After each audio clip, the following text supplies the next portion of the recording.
Զբոսաշրջիկների համար Հայաստանը շարունակում է մնալ որպես գրավիչ ու հետաքրքիր ուղղություն։ 2025 թվականի հունվար-հոկտեմբեր ամիսներին մեր երկիր է ժամանել 1.947.138 մարդ, ինչը 22.083-ով ավելի է նախորդ տարվա նույն ժամանակահատվածի համեմատ։ Տուրիզմի հայկական ֆեդերացիայի նախագահ Մեխակ Ապրեսյանն այս դրական առաջընթացը պայմանավորում է նաև ուղիղ չվերթներով։ Ուղիղ չվերթներ սկսեցին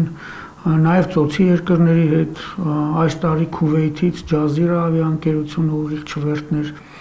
արդեն սահմանեց եւ բավականին ակտիվանում է ծոցի բոլոր երկրներն էլ ըստ էության արդեն ավելի ակտիվ, Սաուդյան Արաբիայից արդեն հետաքրքրություն կա, Օման, Բահրեյն, Էմիրությունների հետ արաբական ավելի երկար է պատմությունը համագործակցության։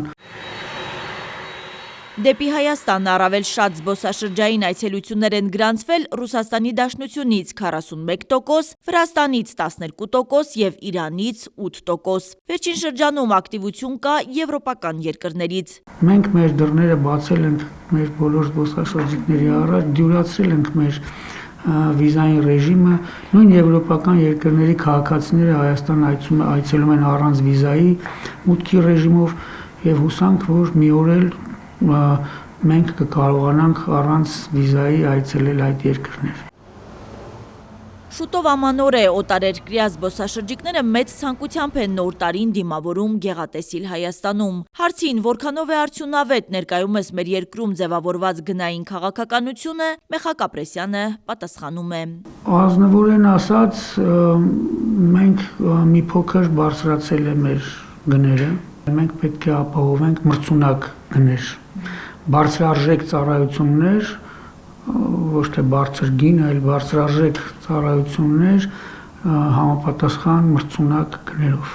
Մենք իհարկե մասսայական տուրիզմի երկիր չենք եւ չպետք է լինենք, դա կայուն չէ, դա օգտակար չէ, բայց իհարկե չպետք է ունենանք նաեւ չհիմնավորված, այսպես անհարկի բարձր գներ։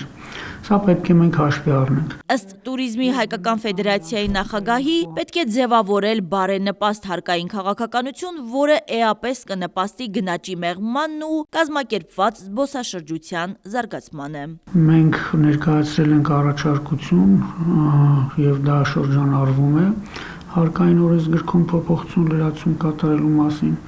Խոսքը վերաբերում է ներգնա զբոսաշրջային փաթեթի իրացման նկատմամբ ավելացված արժեքի զրոյական դրույքաչափի կիրառմանը։ Սա հենց ավելացված արժեքի հարկի տրամաբանությունն է։ Հուսով եմ, որ կառավարությունը կողմ կլինի, հավանություն կտա նախագծին եւ կներկայացվի ազգային ժողով, եւ սա էապես կլուծի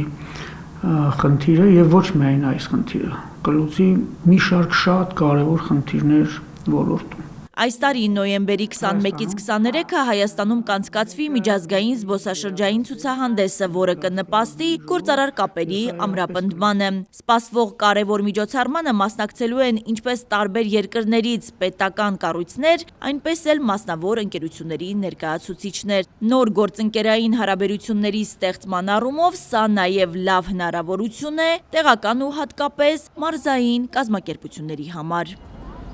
Հասմիկ Ֆահրադյան, Կարապետ Կարապետյան, Արմալուր։